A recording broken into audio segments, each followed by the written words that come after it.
like to call to order the March 2nd, 2015 meeting of Stow Munroe Falls City School Board at 7 o'clock p.m. Call to order, roll call please. Mr. Pinachi? Here. Mrs. Matthews? Here. Mrs. Powers? Here. Mr. Armstrong? Here. Mrs. Medea? Here. Please stand for the pledge of allegiance. Pledge of allegiance To the flag of the United States of America and to the republic for which it stands, one nation, under God, indivisible, with liberty and justice for all. At this point, I'd like to state that the minutes have been removed off of this agenda. We'll be voting on those at the next agenda. That's regular scheduled meeting. And now for the superintendent's report. This time I'd like to bring up Highland Elementary Principal David Graziano. Hi, how are you this evening? As a presentation this evening, you're going to get a little taste of what we've been doing to celebrate our 75 years of being in operation here at Highland. So this is going to be a little bit of an overview for you and hopefully not all new information for you.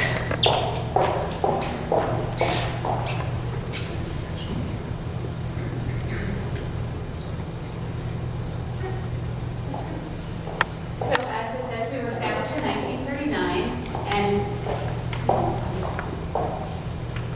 that's okay. It was a public works project here, part of the federal government public works project. And we've had a year-long celebration. We've had activities planned throughout the year. The one I'm going to focus on tonight mostly was our open house that we had in November, which was a phenomenal evening. Actually, you might be interested, since there is, information on here as far as cost. $145,000 plus to build this building. A lot different than today, right? And 609 students moved into this building the first day it was open. Our PTA has been an integral part of our celebrations for the year. We had a 75 photograph, those are all the kids in the building. And we thank Mrs. Muller, one of our teachers who happens to do a lot of photography on the side, for climbing up onto the roof to take the picture there, and that was awesome. Our open house had several hundred people that came. They moved throughout the building that night, and some of the photos that you're going to see here are reflective of the evening. The Booster Club allowed us to borrow the Bulldog Head. We put it at the west end of the building. Everyone got to come through that to kick off the celebration. The kids thought that was pretty awesome.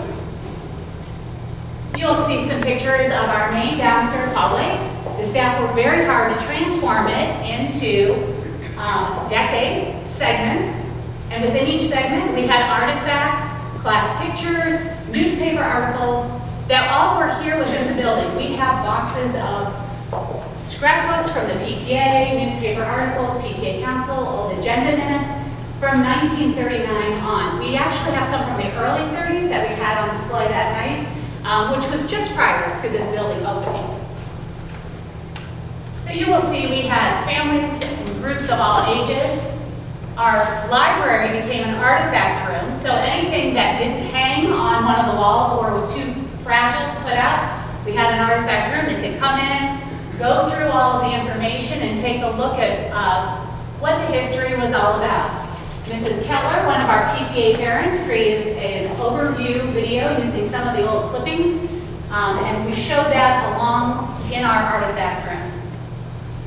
This was pretty exciting. We had a sign-in area for our former students and former staff members to come as they started to visit throughout the evening. The plaque on the right is the Public Works plaque that signifies when our building was erected, who was on the Board of Education at the time, who the architects were, and who the superintendent was. Kimpton, at the time, was the superintendent at that point. I love this shot. And the reason I love it is the hugging at the top right-hand corner are some former students seeing a staff member that's a current staff member. On the lower left, former employees and students looking at our memory hallway, in which several of our alums wrote in with some of their favorite memories and photographs from when they were students here. And then we have current students and families also in the same picture. And I'm going to speak of one person in just a moment. He's in the upper left-hand corner. His back is to us in this picture. He was a student here in 1939 when the building opened, and he was a hoot to talk to. And I'll tell you, these are part of the memory hallways. One of the things that was really exciting is people started coming into the building and sharing their ideas, their memories, whose classroom was whose, how many kids were in their class, what they enjoyed doing, what route did they walk home, whose farm did they cut through.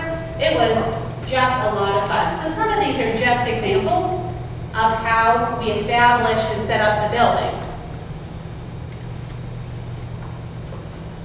This room was changed into our performance area for our choir. We had cake and cookies.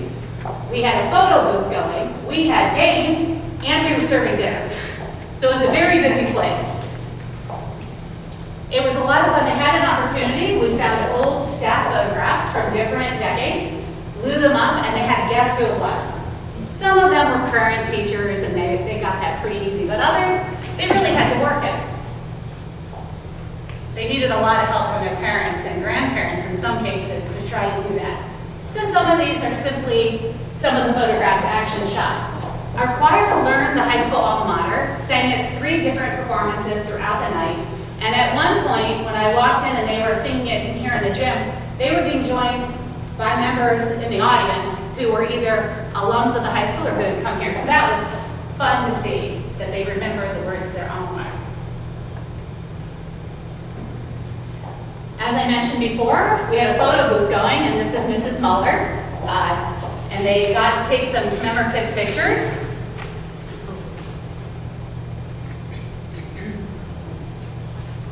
We had whole families in on the action on this. The kids really love the photo booth, but I think the parents really love it just as much.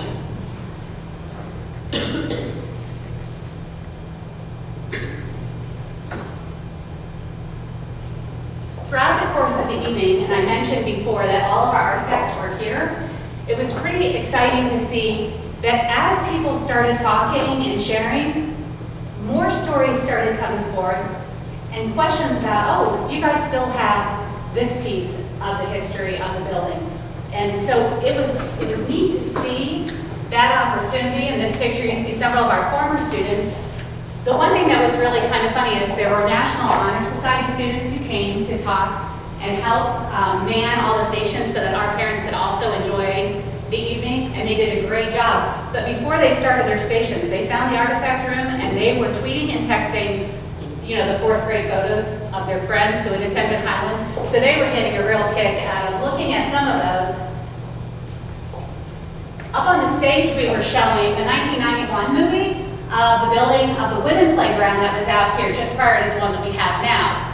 It was similar to the one that is Skip Playground. It was that same time frame, and it was a collaboration between the community, the school, the PTA. So that was pretty neat to see. They had documented it in the video, the course of the building of that. Another video we had, which I would recommend anyone here come and see, the 1943 Halloween Parade, which we had put on a DVD, and I have to say, this room got a lot of discussion throughout the evening, because not only did they film the parade, which occurred on the front yard here at the school, but they had several cans of the area. The barn was about the only thing that you saw. There was not another building around. So there was a farm across the street, and there was another barn, which would be in the direction about where Briarwood sits. Other than that, and the 2-lane dirt road, and a very few cars that were there for people who came to watch the parade. It was awesome, not to mention the costumes, because they were pretty incredible too. In another room, Dave Harlow, who's the man with the striped jacket here, and his wife, and then the other man with his back is on the right, that's Vern Rowland. They were both in the same 3rd grade class in 1939 when the building opened, and they came that night, and Vern showed up with his costume that he wore in The Wizard of Oz in 1939. In that classroom. So that was a lot of fun. He hung his costume. It's hard to see in this light, but it's hanging on the chalkboard. And the fact that he still had his costume after all of these years, and he thought to bring it with us. And he came with his older brother, who was also a student when the building opened. So, Harry and Vern were great to share a lot of memories about this area, and Dave and his wife shared a lot too. So, in fact, John, I think that's you in the picture talking with them. So, that was a really neat opportunity. There was no sound, which the kids were a little perplexed by. We had to kind of explain that to them. But Dave literally had each one of his classmates and what role they were playing, and we had that posted so that people could see, what students were involved in. As I said before, whole families came out, current students, past students. We wanted to really send out a thank you to our high school students. 2 of them came and dressed as the Bulldog mascot, and they alternated throughout the course of the evening because they got awfully hot in the mascot costume. We had 2 students from the photography club who documented all of the pictures for us so that we didn't have to do that during the evening. And then our National Honor Society students, which I mentioned before, who came and worked with us. We had former staff members that came that really enjoyed talking with their colleagues, enjoying old yearbooks that were sitting out in the artifact room. Again, we had a video playing in that room for families to enjoy. The kids roughhousing around the Bulldog. Again, the parade, and some of the families that lived just across the street were really interested in this because they were kind of picking out where their house plots were. Some of the things our PTA did for the celebration with us is they supplied all of our sweet treats. They provided dinner options for people because it was an evening event.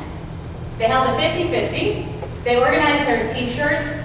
That's a picture of one of the t-shirts that we sold throughout the fall. And they also gave every student a copy of the 75 picture. So every single student had a copy of that picture. So looking ahead from this point, we still have 3 things that we're going to be doing. One is a times capsule. At the 50th, they buried them out in front of the building at the Peace Bowl. So we're going to be digging those up, recreating a new set to put back there. We have something we're calling the Decade Discussions. We've invited back former alums from Highland to come in, and we're going to have the students rotate to them and talk to them about what was happening when they were here in Highland. What were the neighborhoods like? What did you do for fun? What types of things were going on? What grades did you go to? Some of our students were shocked to hear that it went up higher than just 4th grade. So that was really fun. And our sign dedication will be transferred over. Right now there's a 70-year sign. It will be a 75. So I'm going to leave just with one last piece, which was a thank you letter that we received. And I just thought it was a nice way to end this presentation, which is simply just that snapshot of our open house and some of the other activities that we've had all year. As a 1948 Stow High School graduate and his wife from Townbridge, we want to thank all those at Highland School who hosted the open house on November 7th. Entering the 4th grade from the old grade school building at the Hudson Road corner was full of memories. The improved facilities and wonderful teachers that we had surely inspired me to work harder and continue the good years at the junior and senior high, both academically and socially. I went on to graduate from Mount Union College and make a long career at Goodyear with an emphasis in mathematics. Sincerely, James Mackey. We just thought, that was really a nice opportunity. We have received emails from alums as far as Florida that just said, hey, I was looking at this and made me think of Highland and the memories that we have there. So we were really proud of the fact that we are 75 years old and still going strong, and that we've had a lot of fun activities throughout the year. We have a few more to go, so you can, I'm sure, look forward to stopping in at any of those or participating in that if you so choose. So thank you. Do you have a question? Thank you. Okay.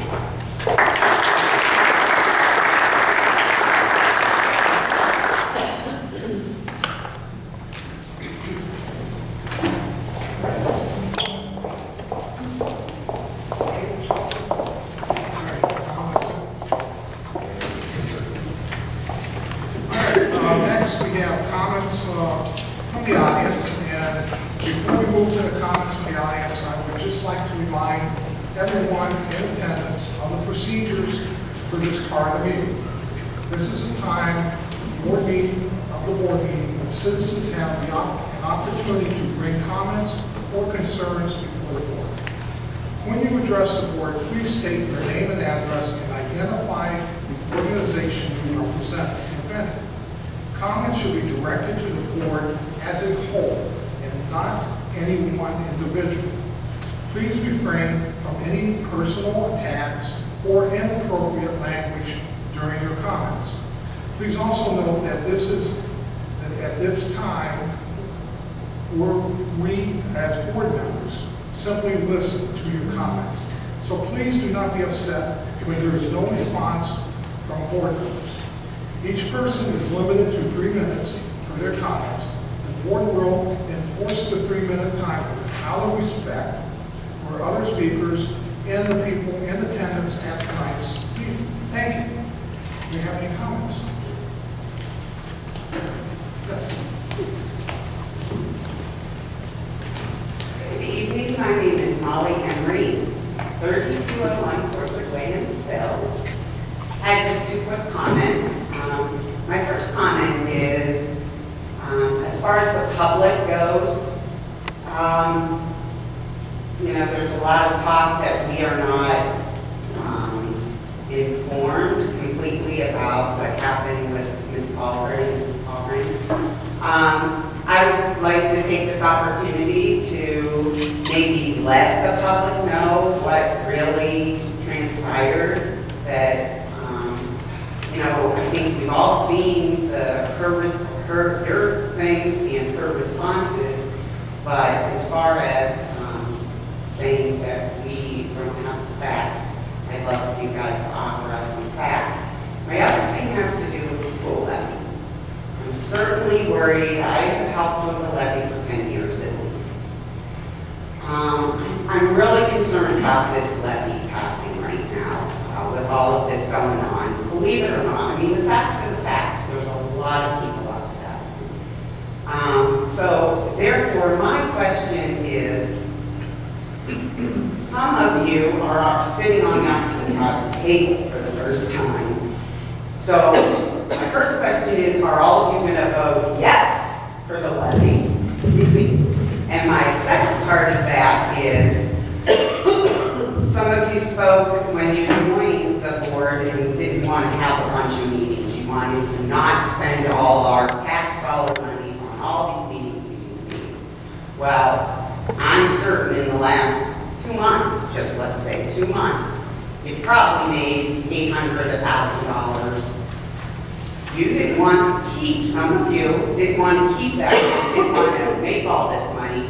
Why don't you give it back to the school and either help with the levy? I'm the president of SEEF. I will take your money. I'm allowed to use it to promote the levy. I will help try and promote the levy the best we can. But I don't know how we're going to get this levy off the ground or any future ones with all of this going on. Thanks. Thank you.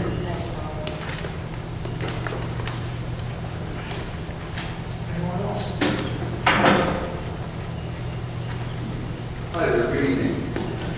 I'm John Kamani at 4210 Chabal Circle.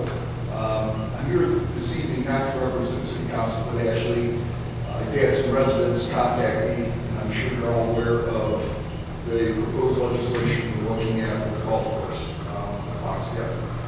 About a week and a half from now, we'll be voting on legislation proposing of whether we would go ahead and lease that area out to another golf course or a person who would actually go ahead and run a golf course, or look at legislation that would allow us to sell it and it could become residential.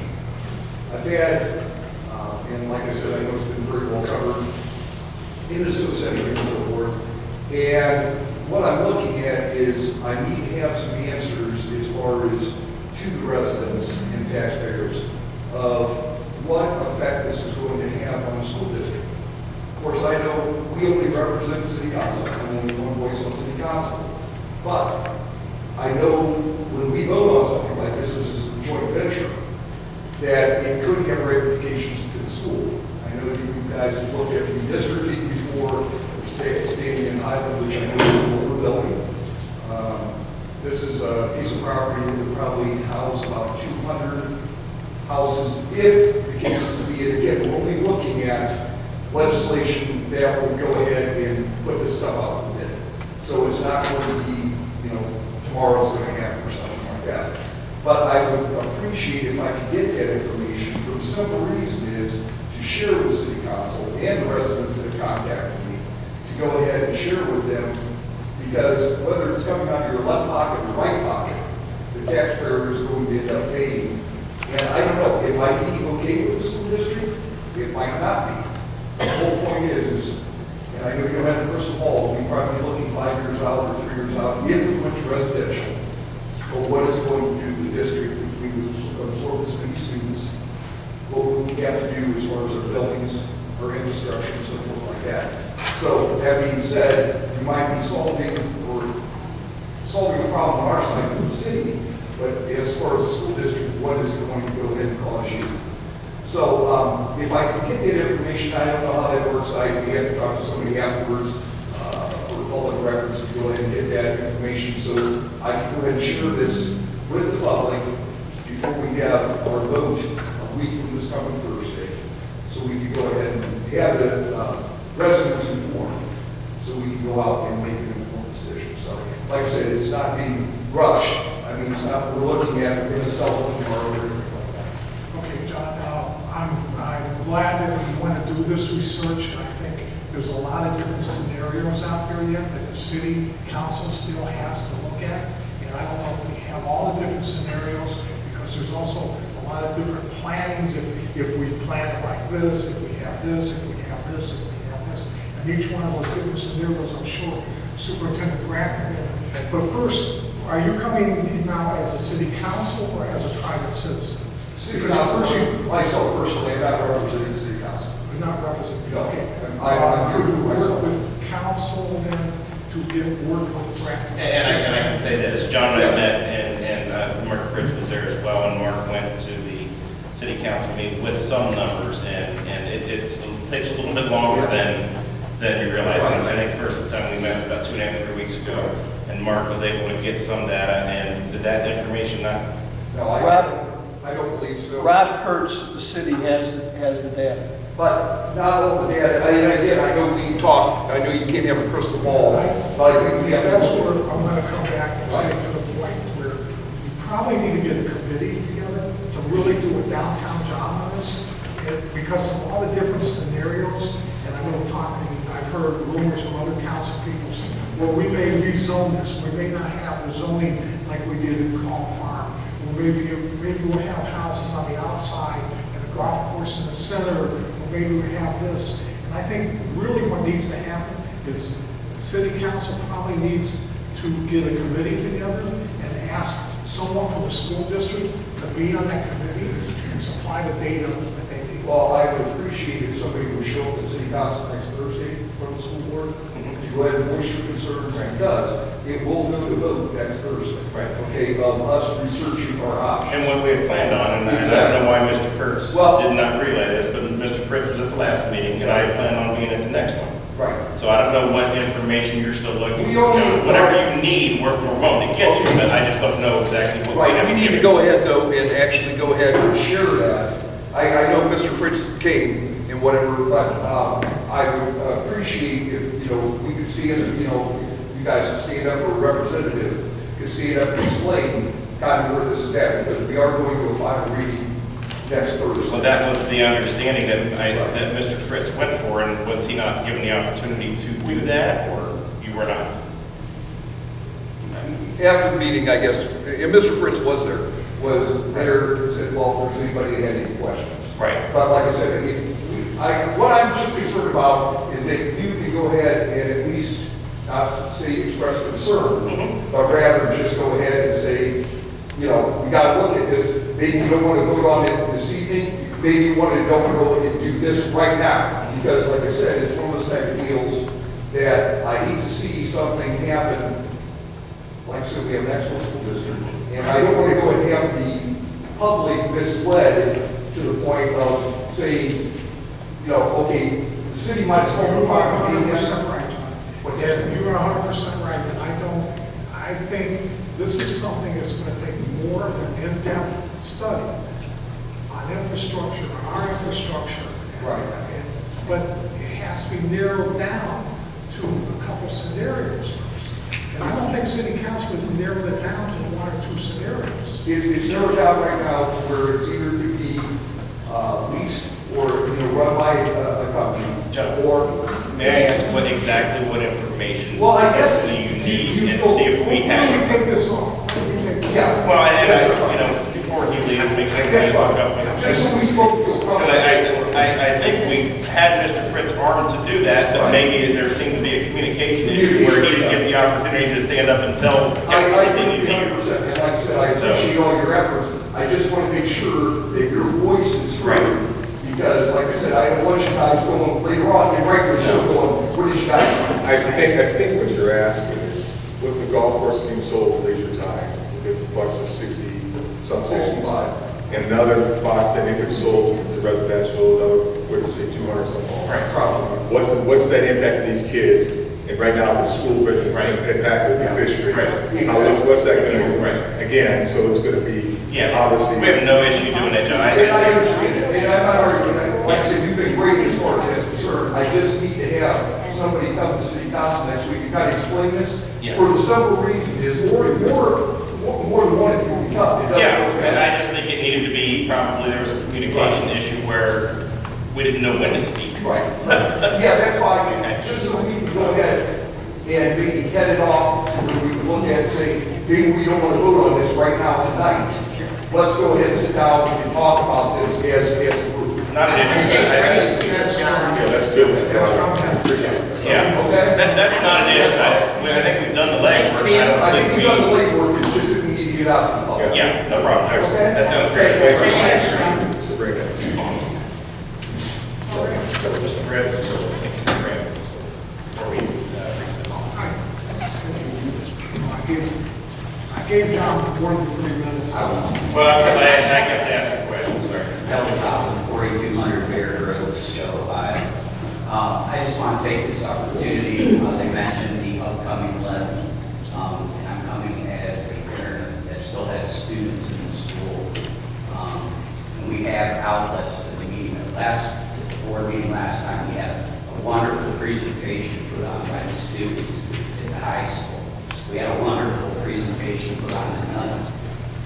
That's the information we need to get out in the media outlets. We need to get rid of this negativity, all this negativeness that's been going on in the paper. We need to bring the school board back and be doing what's right for the kids. The kids are our first priority. We got to get rid of the negative and bring back the positive. Let's promote our kids. Let's promote the projects. Let's promote our teachers. Let's get that out in the papers and the public, so that maybe when the levy comes up, and you've got a new superintendent walking into the levy renewal, and with all this going on, it's like, he's coming in right now with private money and tied behind his back. Let's get the positive out there, so maybe some of the citizens that still have kids in the school, aren't saying, well, here's the negative. Let's get the positive out there.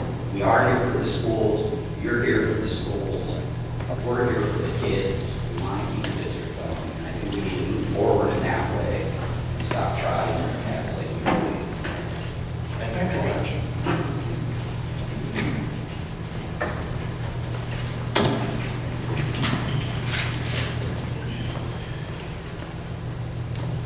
I'm Patty Brenner. I live at 4292 Baird Road, and I'm representing myself as a private citizen. As a member of the previous finance committee of 7 years ago, I would like to say that I felt like when the finance committee was in action, that we were a way to have some accountability to the community, some transparency. And since that committee was done away with, I feel like some of that transparency might be gone. And we were actually a help, I think, to board members, and I would like to see the finance committee brought back. And also, I'd like to make a comment about the recent transition of some of the members of this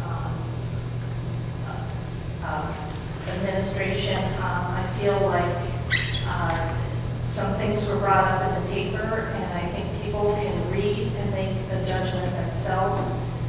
on what the board brought forth and what the previous treasurer's response was, and I think the community is capable of reading that and realizing what went on. And so therefore, I feel like let's just move on and start with me fresh and just go from there. And that'll be the best for the kids. Thank you. Thanks, Mary. Anything else? All right. This time, we will move to the adoption of the agenda. Do I have a motion to adopt the agenda as stated? So moved. Second. So moved by Mr. Menacci, second by Ms. Veddio. Discussion. Roll call. Mr. Malachi? Aye. Mrs. Matthews? Aye. Mrs. Powers? Aye. Mr. Armstrong? Aye. Mrs. Bailey? Aye. Now, move on to the superintendent's recommendations. At this time, I'd like to bring item A to the table, resolution authorizing waste and recycling bids through the Ohio Schools Council. This resolution allows us to advertise and receive bids for our waste and recycling services. So moved. Second. Is there discussion? Roll call, please. Mr. Malachi? Aye. Mrs. Matthews? Aye. Mrs. Powers? Aye. Mr. Armstrong? Aye. And Mrs. Bailey? Aye. Next recommendation would be for contractor services for Harbor Education Services LLC. We have a student that's a second grader who has severe behavioral needs, and recently so violent, the district had to contact the medical squad and transport him to the hospital. It was determined that the student requires the support that the LEAP program is able to offer him, warranted by his emotional behavioral needs. I'll make that recommendation. Motion. So moved. Second. Discussion. Roll call, please. Mr. Malachi? Aye. Mrs. Matthews? Aye. Mrs. Powers? Aye. Mr. Armstrong? Aye. Mrs. Bailey? Aye. Next recommendation is to asking the board to pass a recommendation to pass a job description for our neighborhood school police officers. This job description clarifies that the district does not have to pay into the police officers SERS, and being passed, the way the job descriptions were written, by law, we were having to pay into the SERS when they work for us off duty. This job description was created in cooperation with SERS so that we would not have to pay into the retirement while they're working for us off duty. But in order for us to go around paying into the retirement, we had to adopt this job description. This is for the three police officers. This is for all of our officers, yes, that work on site. Okay, do we have a motion? So moved. Second. Discussion. Roll call, please. Mr. Malachi? Aye. Mrs. Matthews? Aye. Mrs. Powers? Aye. Mr. Armstrong? Aye. Mrs. Bailey? Aye. Next recommendation is to allow the Summit County Board of Elections to use Echo Hills, Woodland, Lakeview, and Kempton for the pre-election meeting on May 4th, 2015, and for public voting on May 5th, 2015. Second. Second. Discussion. Yes, I'd like to see in the future that we no longer allow this during school hours. I know it's different in the general election in November, but during the year is a very big safety concern. That was a concern of mine as well, and I believe we have security, extra security at the buildings on this level, so I felt when I found that out, I actually felt a little bit better, obviously. Security is always there, no safety concern. That's something that we talked about moving forward. Okay, thank you. Roll call, please. Mr. Malachi? Aye. Mrs. Matthews? Aye. Mrs. Powers? Aye. Mr. Armstrong? Aye. Mrs. Bailey?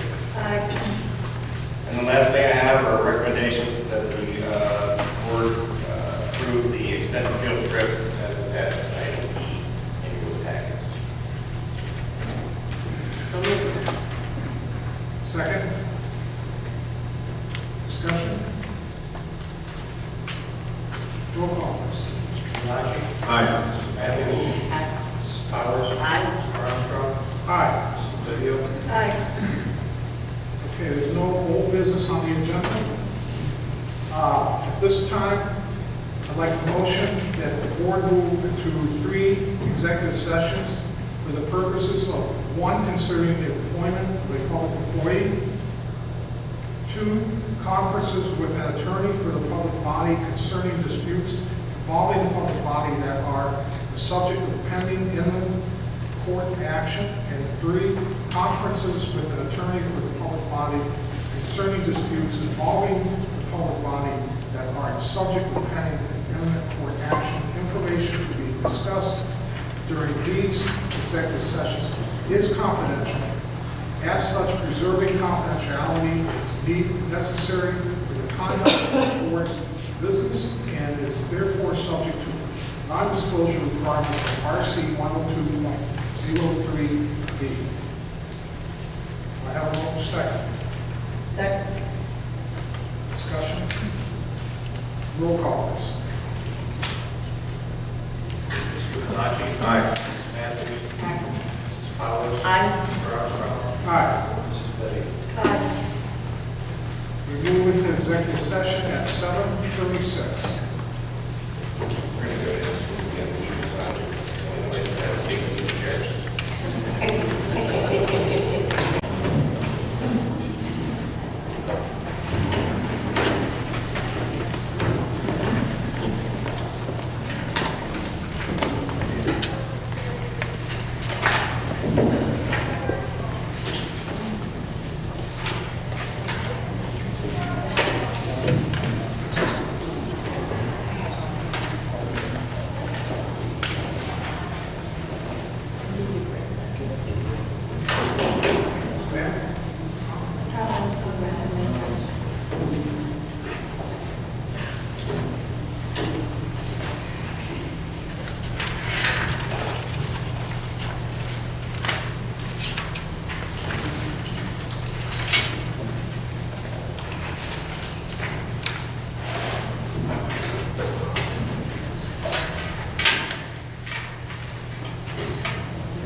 All right, back out of executive session at 8:15.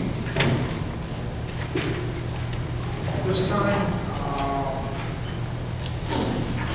I would like a motion for Stow Munroe City School District of Education, Board of Education, a resolution to authorize the board president to submit information to the superintendent of public instruction. Do I have a motion? So moved. Do I have a second? Second. Discussion? Roll call, please. Where did you get the first? Okay. Motion was Mr. Malachi, Mr. second. Malachi, second by Ms. Bevio. It's just reversed, Okay. but that's okay. Mr. Malachi? Aye. Mrs. Matthews? Aye. Mrs. Powers? Aye. Mr. Armstrong? Aye. Mrs. Lydia? Aye. Second, do I have a motion for the Stow Munroe Falls City School District Board of Education for a resolution to authorize the board president to make a police report on behalf of the board regarding an individual using a district key card without authorization? Do I have a motion? So moved. Do I have a second? Second. Discussion. Roll call, please. Mr. Malachi?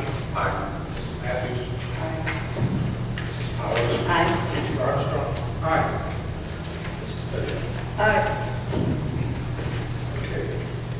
Is there a need for a possible second executive session? No. Do I have a motion to adjourn? Second? Roll call, please. Najee. Matthews. Aye. Mrs. Powers. Aye.